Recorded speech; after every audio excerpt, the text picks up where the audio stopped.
Welcome all of you. Today we are discussed about the subtopic of dielectric failure of insulating material.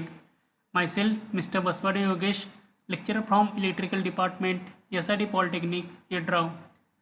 Before we starting our today's lecture, we revise some previous lecture points.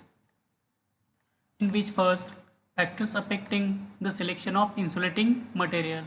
First factor is operating condition. Second factor is in shaping. That means insulation should be available in any shape or size.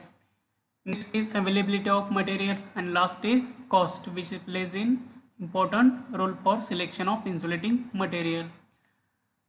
Next point is dielectrical failure of insulating material. Dielectric failure means the dielectrical strength of insulating material reduces due to high voltages or high temperature observed in insulating material and therefore decrease insulation resistance. Mainly factors affecting dielectric or breakdown strength is temperature, presence of air gap, frequency, thickness of material. Next is reason of failure of gaseous and solid dielectric material, in which the factors affecting or reason of failure of material is system voltage increases, long time partial discharge due to superheating of dielectric material due to lightning surges, short circuit or ground fault, and poor maintenance of insulating material are the causes of failure of gaseous and solid insulating material. Next point is partial discharge. Partial discharge within an insulating material are usually initiated within gas-filled voids within the dielectrical. It is the phenomena in which overhead line insulators, particularly on contaminated insulators during days of high humidity, overhead lines use air as their insulation medium. When a spark jump the gap within the gas filled voids, a small current flows in the conductor. Here, in case of solid insulator, there are some amount of voids are present. These voids, in case of paper or fibrous insulating materials, is more amount of porous materials or voids are available. Due to that, voids, when voltage increases beyond the limit, then it is possibility to discharge the capacitors which is produced by the voids. It is called as the partial discharge. Next is difference between the breakdown voltage and breakdown strength.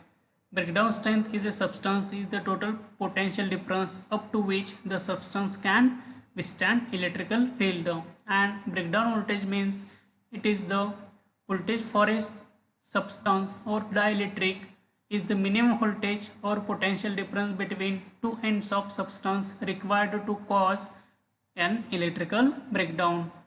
Breakdown strength measured in kV per mm and breakdown voltage measured in kilovolt.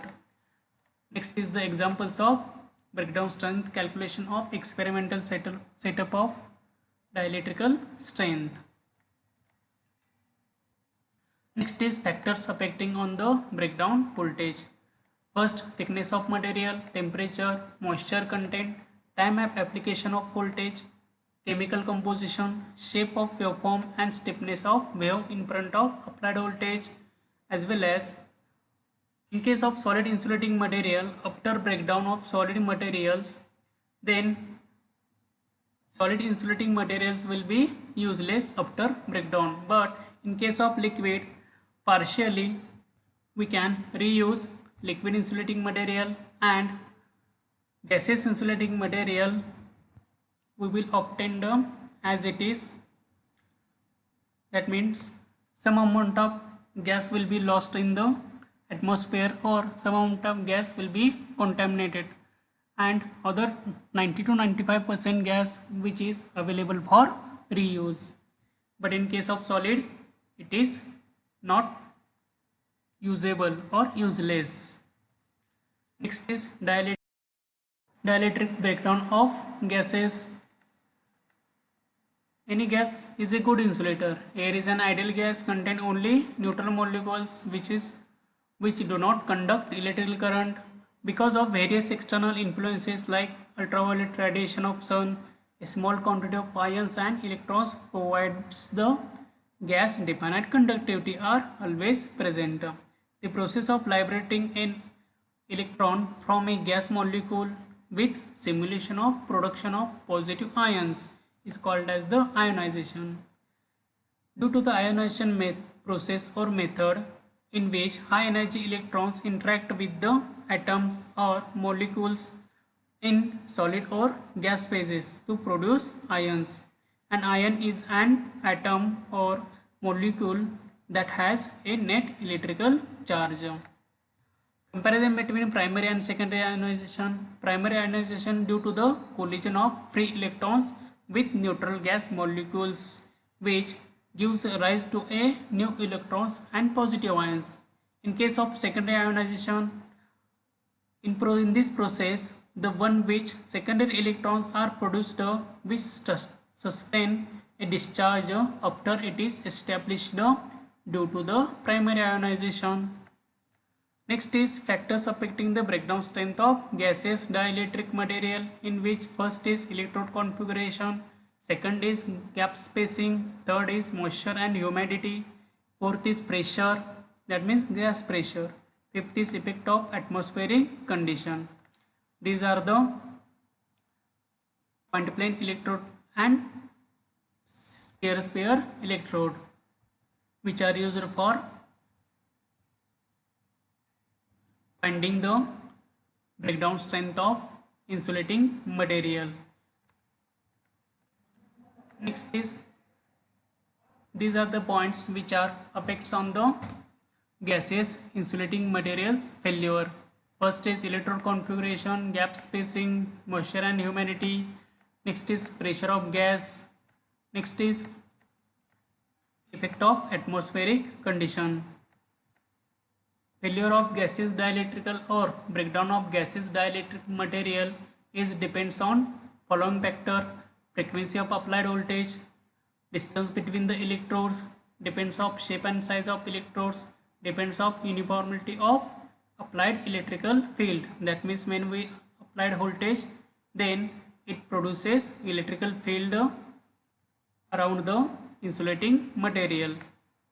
Next is also depends upon the pressure of gaseous material. Now we start our today's session, in which first is dielectrical breakdown of liquid insulating material, which is depends upon the purity of liquid dielectric. It can be classified as contaminated liquid. Liquid insulating material classified according to their purity. First is the contaminated liquid. This contains solid mechanical particles and water impurities. आता first डायलेक्ट्रिकल breakdown of liquid, यामधला first point आहे purity of liquid dielectric. म्हणजेच तो डायलेक्ट्रिकल material जे liquid materials आहेत ते किती pure आहेत त्याच्यावरून त्याचे पार्ट्स पडलेले आहेत. त्यामध्ये फर्स्ट आहे ते कॉन्टॅमिनेटेड लिक्विड, म्हणजेच ज्यामध्ये घाण जास्त आहे किंवा ते मटेरियल एकदम अशुद्ध मटेरियल आहे, म्हणजे लिक्विड आहे ते अशुद्ध झालेलं आहे असं म्हणू शकतो त्याला.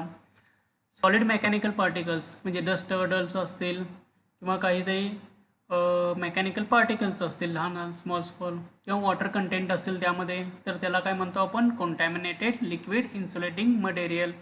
Next is technically pure liquid. They are practically free from moisture and solid impurities, but they contain dissolved gases.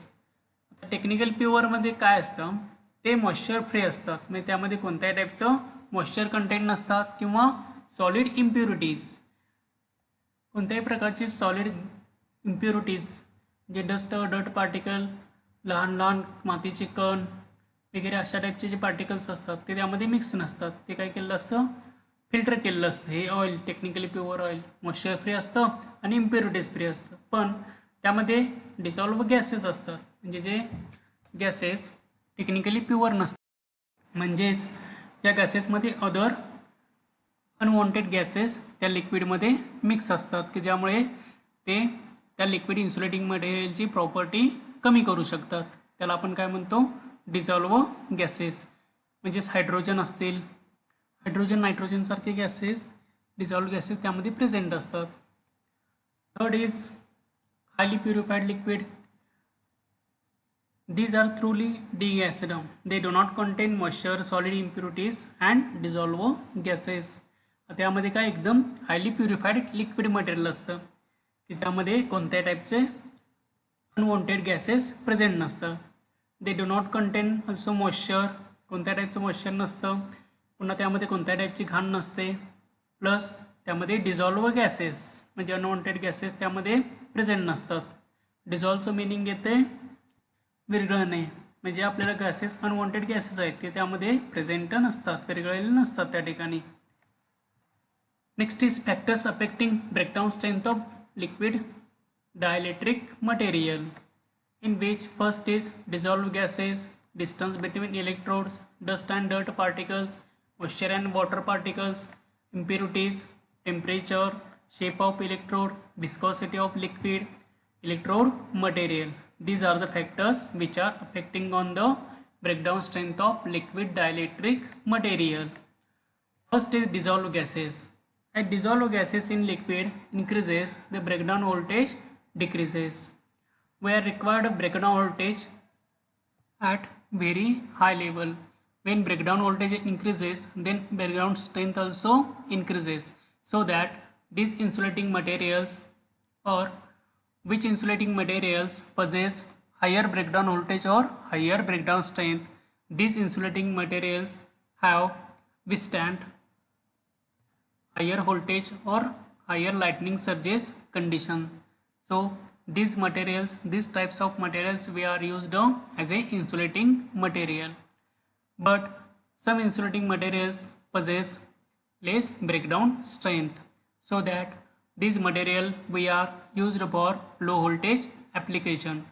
According to the voltage application or dielectrical strength application, the insulation range also increases. म्हणजेच जर voltage जास्त, जी काही इन्सुलेशनची capacity आहे ती mainly व्होल्टेजवरतीच depend असते. जेवढी ती voltage विस्तार करण्याची त्याची कपॅसिटी असते इन्सुलेशनची, तेवढा तो इन्सुलेशन चांगला असं आपण म्हणू शकतो.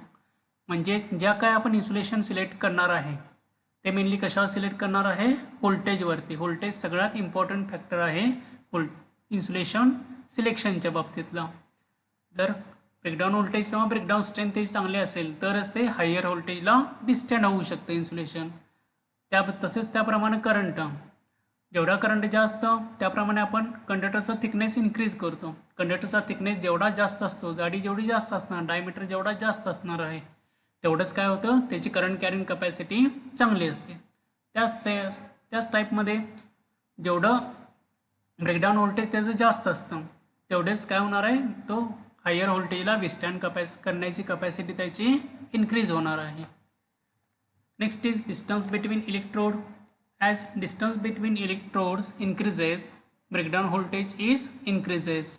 म्हणजेच दोन इलेक्ट्रोडमधलं डिस्टन्स जास्त असेल म्हणजे हे कधी, ज्यावेळेला आपण त्याची ब्रेकडाऊन स्ट्रेंथ घेणार आहोत त्या पर्टिक्युलर इन्सुलेटिंग मटेरियलची.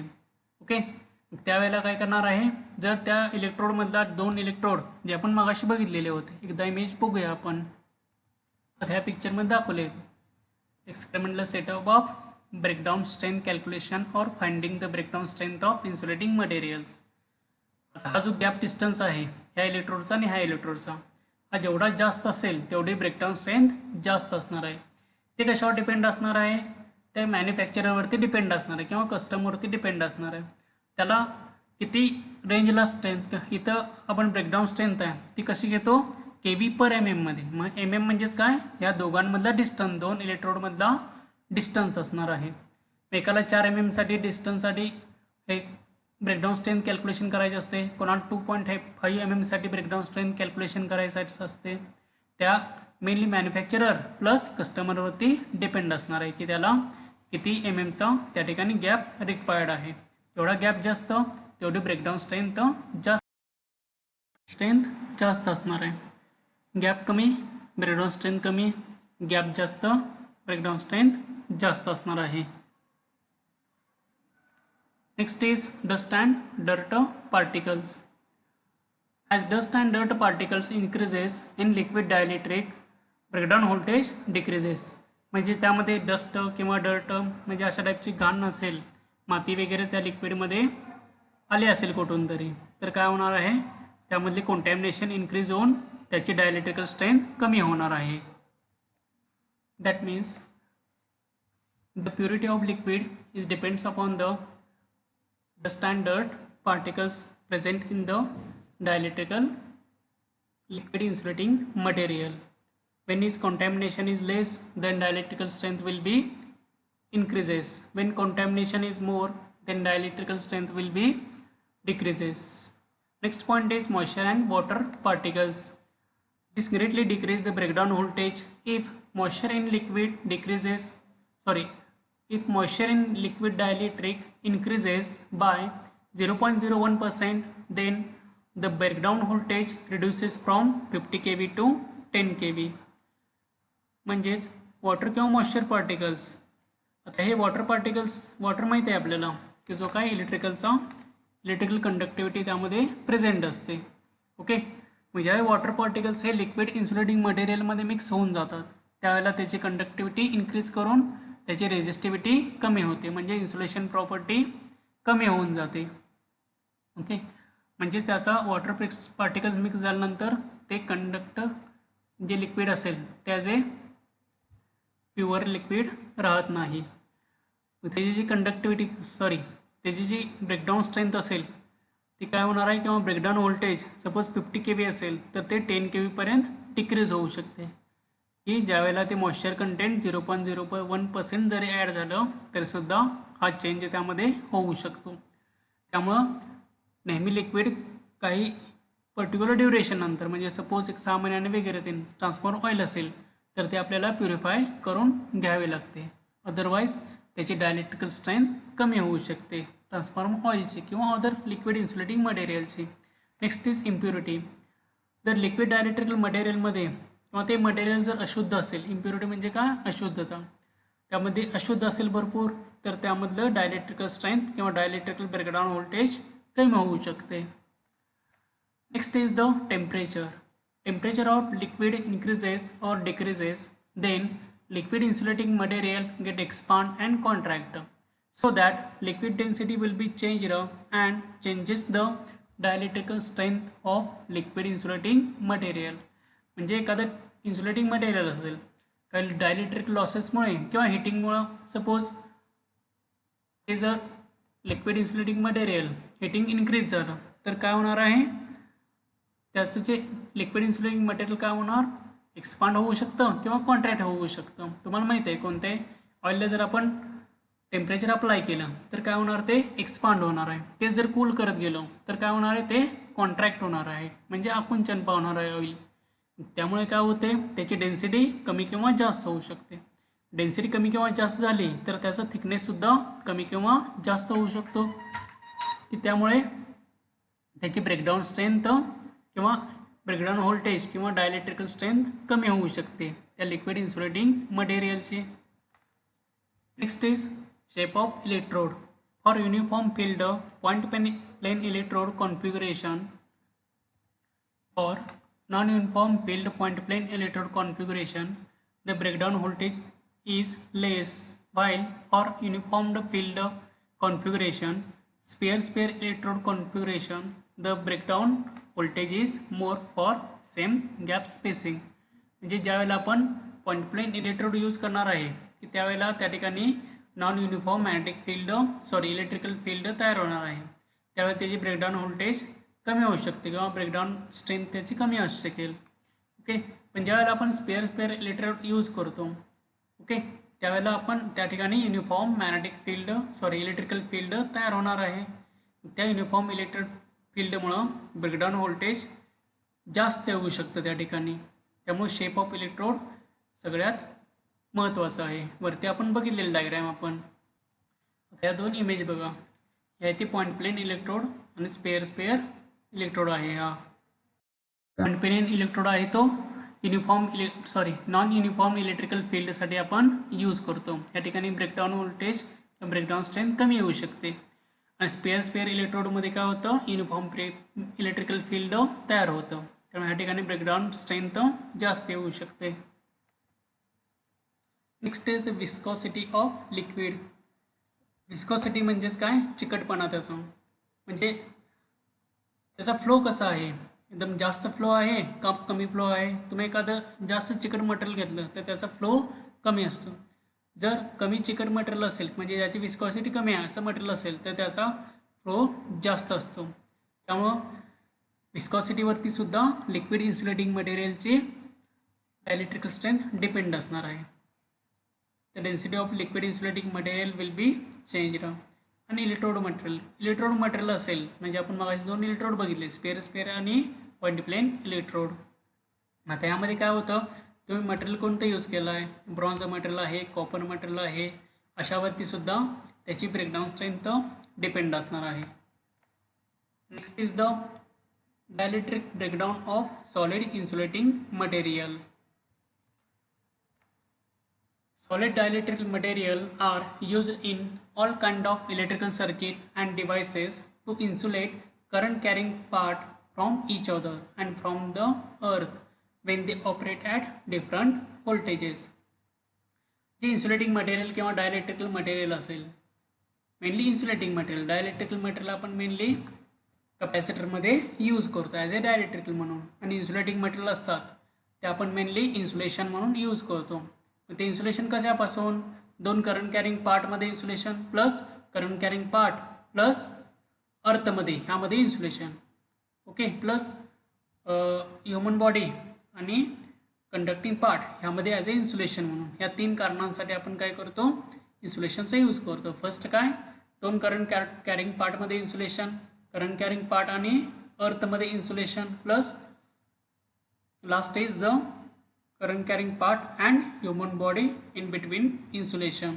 या 3 कारणांसाठी आपण इन्सुलेटिंग मटेरियल यूज करतो. The solid dielectrical have higher breakdown strength as compare to the liquid and gases. Solid डायलेक्ट्रिकलची ब्रेकडाऊन स्ट्रेंथ लिक्विड किंवा गॅसेसपेक्षा जास्त असते. When breakdown occurs solid get permanently damages while liquid partly recover dielectrical strength and gases fully recovered. मग अशी मी तुम्हाला explain केलं, ज्यावेळी सॉलिड इन्सुलेटिंग मटेरियल असेल ते जर ब्रेकडाऊन झालं तर ते परमनंटली डॅमेज होऊन जातं, खराब होऊन जातं, आपल्याला ते पुन्हा रियूज करता येत नाही. त्याचप्रमाणे लिक्विड असेल तर ते आपल्याला पार्शियली रिकवर करता येतं, आणि गॅसेस असेल तर फुली, म्हणजेच काय, सगळंच ते गॅसेस इन्सुलेटिंग मटेरियल पुन्हा आपल्याला यूज करता येतं जरी त्याच्यामध्ये ब्रेकडाऊन झाले असले तरी सुद्धा. Next is the factors affecting breakdown strength of solid dielectric material. First is thickness of material, म्हणजे त्याचा थिकनेस किती आहे. थिकनेस कमी जास्त झाला तर त्याचे ब्रेकडाऊन व्होल्टेजसुद्धा इन्क्रीज होऊ शकते थिकनेस वाढल्यानंतर.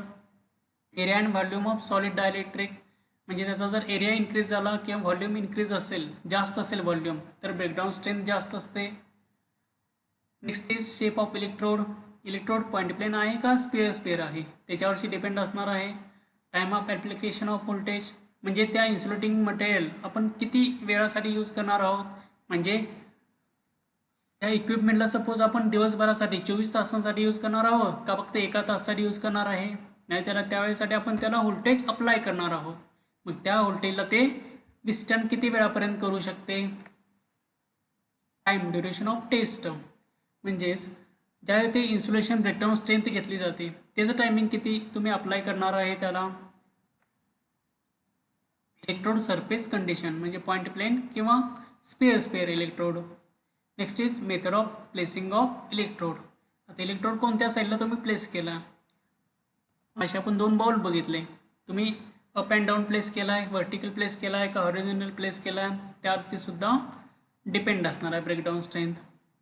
Next moisture and other contamination, जर त्या इन्सुलेटिंग मटेरियलमध्ये सॉलिडमध्ये जर मॉइश्चर कंटेंट ॲड झाले असतील, तर आपण मागच्या वेळेला बुशिंगचं एक्झाम्पल बघितलं होतं, त्याच्यावरती वॉटर ड्रॉपलेट्स आले असतील किंवा डस्ट पार्टिकल्स आले असतील तर ते बुशिंग कॉन्टॅमिनेट झालं, त्यामधून काय झालं, करंट फ्लो होऊन त्यामध्ये पार्शियल डिस्चार्ज झालं आणि तो इन्सुलेशन किंवा बुशिंग असेल किंवा इन्सुलेटर असेल ते काय झालं ब्लास्ट झालं किंवा त्यामध्ये ब्रेकडाऊन क्रिएट झालेलं आहे.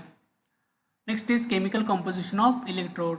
सपोज सॉलिड इन्सुलेटिंग मटेरियलमध्ये वेगवेगळे वायर्स यूज करतो आपण, वेगवेगळे रेझिन्स मटेरियल यूज करतो, त्यामध्ये जे केमिकल कॉम्पोजिशन असतं त्यावरती सुद्धा डिपेंड असणार आहे ब्रेकडाऊन स्ट्रेंथ त्याची. Next is frequency of applied voltage. त्याला आपण किती फ्रिक्वेन्सीसाठी यूज करतो. आता इलेक्ट्रॉनिक्स तुम्ही मटेरियल घेतला तर त्यामध्ये जास्त फ्रिक्वेन्सीचे मटेरियल्स आपण यूज करतो. ओके, त्यामध्ये काय किती फ्रिक्वेन्सी आपण अप्लाय करणार आहे त्यावर सुद्धा डिपेंड असणार आहे. शॉर्ट सर्किट और ग्राउंड फॉल्ट, म्हणजे सॉलिड इन्सुलेटिंग मटेरियलचं जर शॉर्ट सर्किट झालं असेल किंवा ग्राउंड फॉल्ट, त्याची इंटेन्सिटी किती असणार आहे त्यामध्ये करंटची, त्याच्यावरती ब्रेकडाऊन स्ट्रेंथ डिपेंड असणार आहे. लॉसेस और हिटिंग ऑफ इन्सुलेटिंग मटेरियल.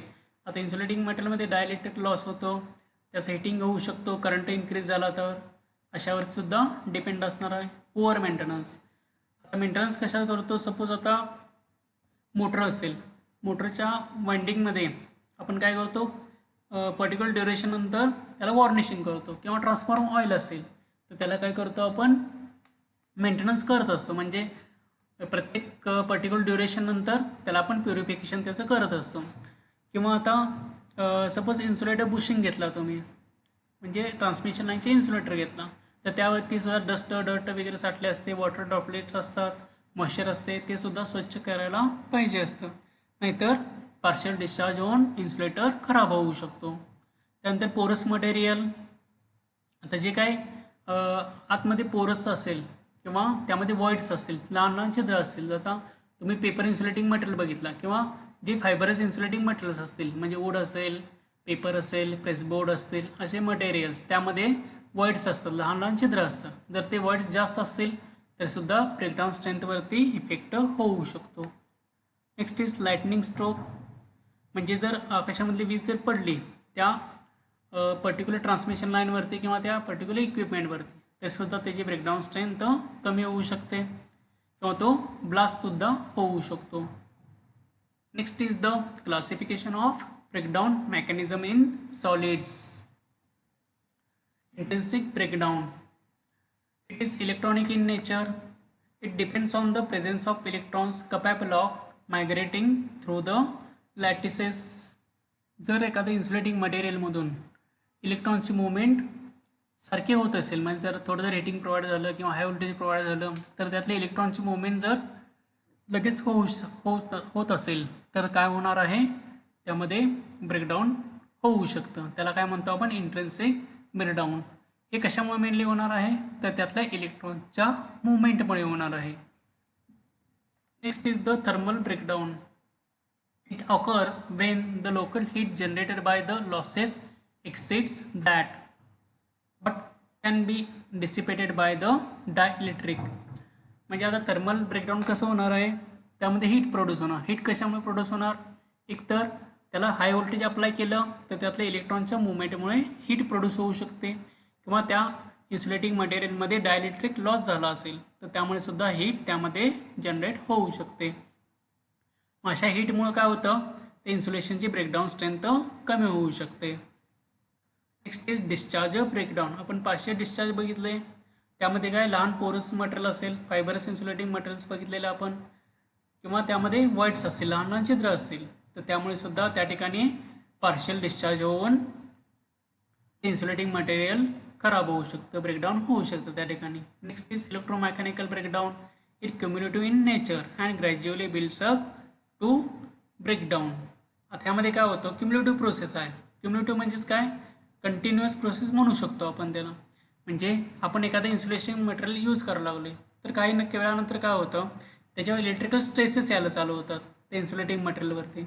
मग त्या इलेक्ट्रिकल स्ट्रेसमुळं काय होतं, जे हाय इलेक्ट्रिकल फील्ड असतं त्यामुळं इलेक्ट्रिकल स्ट्रेसेस येतात, त्यामुळे ते मटेरियल खराब व्हायला चालू होतं आणि एक दिवस काय होतं, हे मटेरियल पूर्णपणे खराब होऊन जातं. म्हणजे एक प्रकारे त्या मटेरियलचं एजिंग होऊन जातं आपण म्हणू शकतो. पण ते एजिंग कशामुळे होणार आहे, त्या इलेक्ट्रिकल स्ट्रेसेसमुळं. त्या इलेक्ट्रिकल स्ट्रेसमुळं त्यामध्ये मेकॅनिकल डॅमेज होण्याची शक्यता असते. त्यालाच काय म्हटलेलं आहे आपण, electromechanical breakdown. Failure in solid dielectric or breakdown in solid dielectric depends on three types of breakdown. जे सॉलिड इन्सुलेटिंग मटेरियल आहे ते ब्रेकडाऊन होण्याच्या मेनली 3 मेथड्स आहेत. फर्स्ट ब्रेकडाऊन आहे electrothermal breakdown. Is due to the heat produced by dielectric loss which is proportional to the intensity of electrostatic field and frequency.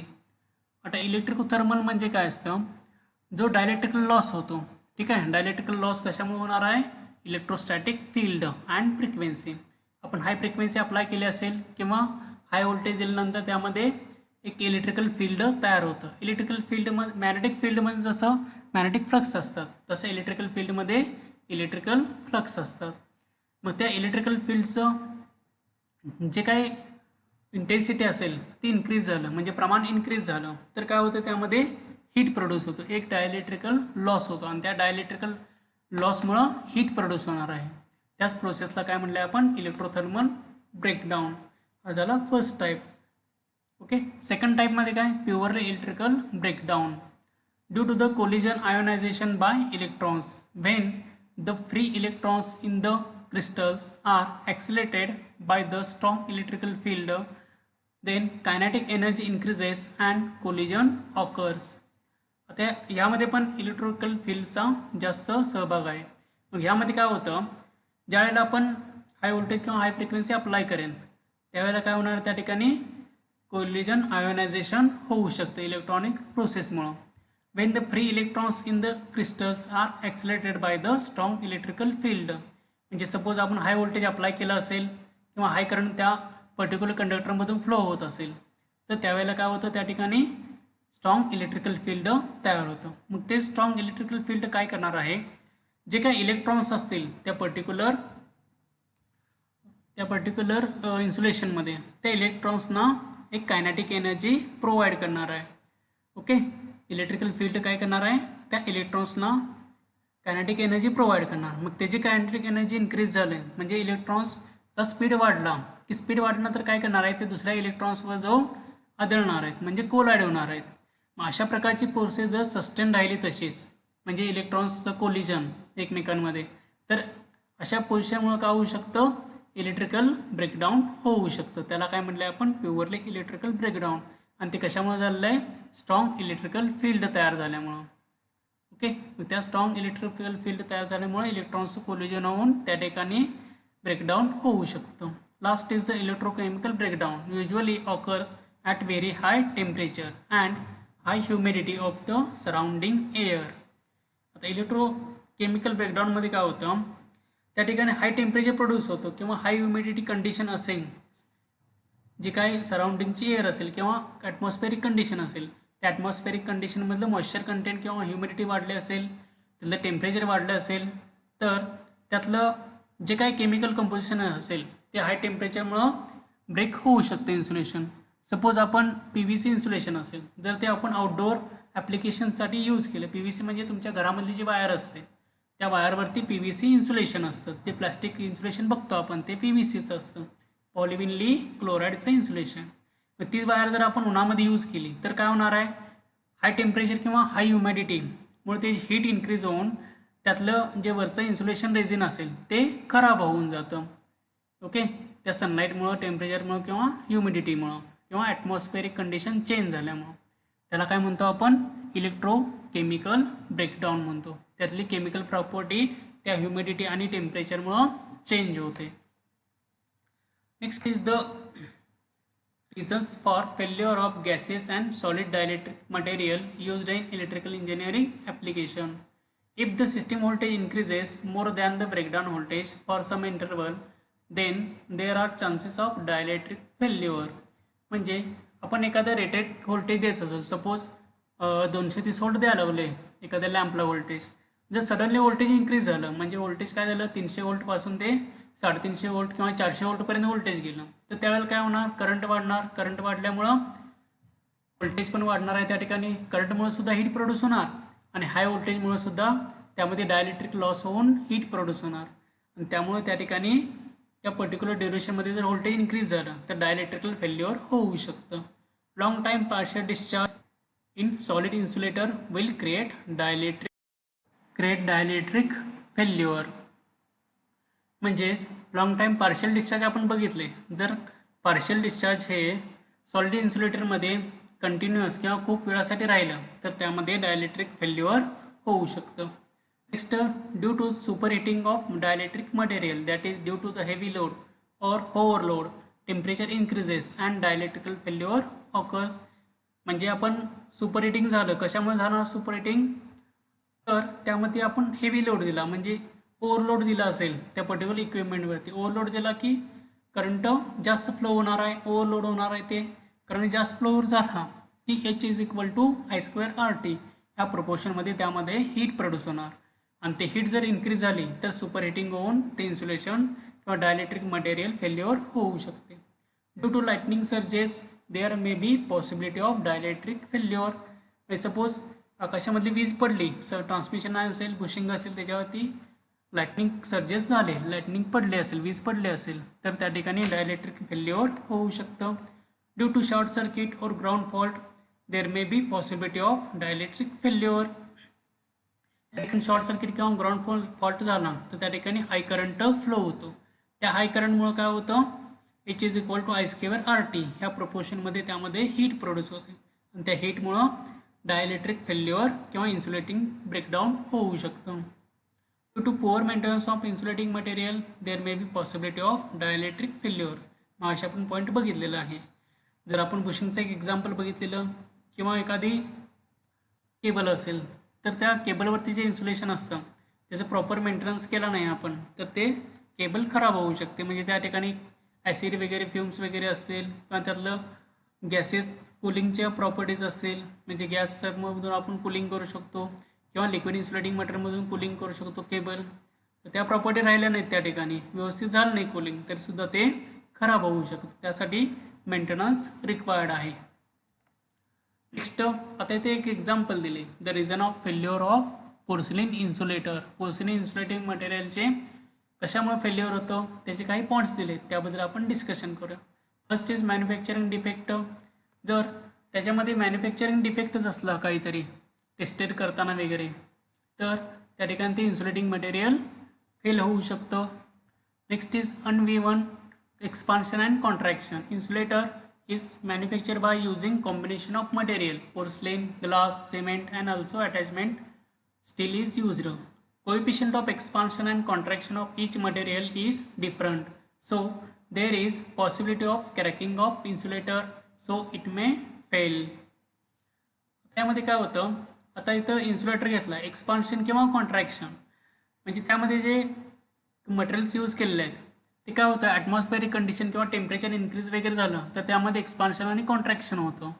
Okay, त्यामुळं काय होतं, ते आहे ते सॉलिड मटेरियल आहे. मग सॉलिड मटेरियलमध्ये जर एक्सपान्शन किंवा कॉन्ट्रॅक्शन झालं, इन्सुलेटर म्हणजे चिनी मातीचं मटेरियल असतं, तर हाय हीटमुळं काय होऊ शकतं, ते इन्सुलेटर ब्रेक होऊ शकतं. तुम्ही आता एखादं काचचं एक्झाम्पल घ्या. काच जर एकदम खूप वेळापर्यंत गरम करत राहिलो आपण तर काच काय होते, एकदम तुटून जातो, त्या काचेला तडा जातो. ओके, त्याचप्रमाणे पोर्सिलिन इन्सुलेटिंग मटेरियल खराब होऊ शकतं किंवा त्याला क्रॅक जाऊ शकतो. Mechanical stresses, due to the mechanical strength of wind insulator may be failure. म्हणजेच आता ट्रान्समिशन लाईन आहे, ट्रान्समिशन लाईनवरती जे इन्सुलेटर आहे त्या ठिकाणी विंडमुळं, वाऱ्यामुळं काय होतं, तो कंडक्टर नेहमी हलत असतो. मग कंडक्टर हलत असताना काय होणार, ते इन्सुलेशनवरती मेकॅनिकल स्ट्रेस क्रिएट होणार आणि ते इन्सुलेटर ब्रेक होऊ शकतो. पोरस, porcelain is a porous material, so if insulator is not glazed properly then direct dust will be accumulated on insulator and it will be absorb moisture from air, so reduce the resistance of insulation, hence leakage current increases which increase temperature of insulation, it may be cause failure of insulator. म्हणजे आता पोरस राहिले insulating, त्यामध्ये काही छिद्र राहिली, मग छिद्रामध्ये काय होतं, डस्ट किंवा डस्ट पार्टिकल्स त्या ठिकाणी जाऊन बसतात त्या आणि हे डस्ट पार्टिकल काय करतात, वातावरणामधून मॉइश्चर ॲब्सॉर्ब करतात. त्यामुळे मॉइश्चर ॲब्सॉर्ब केल्यामध्ये त्याचा इन्सुलेशन रेजिस्टन्स कमी होतो आणि इन्सुलेशन रेजिस्टन्स कमी झाला की त्यामधून लिकेज करंट फ्लो होतो त्या इन्सुलेटरमधून आणि एकदा लिकेज करंट फ्लो झाला की त्याचं टेम्परेचर इन्क्रीज होऊन तो इन्सुलेटर ब्रेक होऊ शकतो. Next, flash over due to lightning stroke. If lightning stroke is directly attacks on insulator then there is flash over and causes failure of insulator. म्हणजेच flash over म्हणतो, म्हणजे partial discharge म्हटलेलं आहे आपण मगाशी. जर त्या ठिकाणी मॉइश्चर कंटेंट जर ॲड झाले त्या ठिकाणी त्या इन्सुलेटरवरती, तर काय होतं, त्यामध्ये लिकेज करंट फ्लो होतो.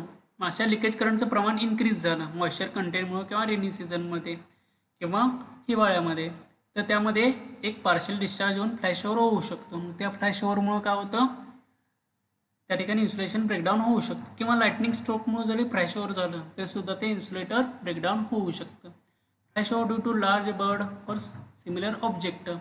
लार्ज बर्ड्स और similar object causes short circuiting resulting in flash over and cause of failure of insulator.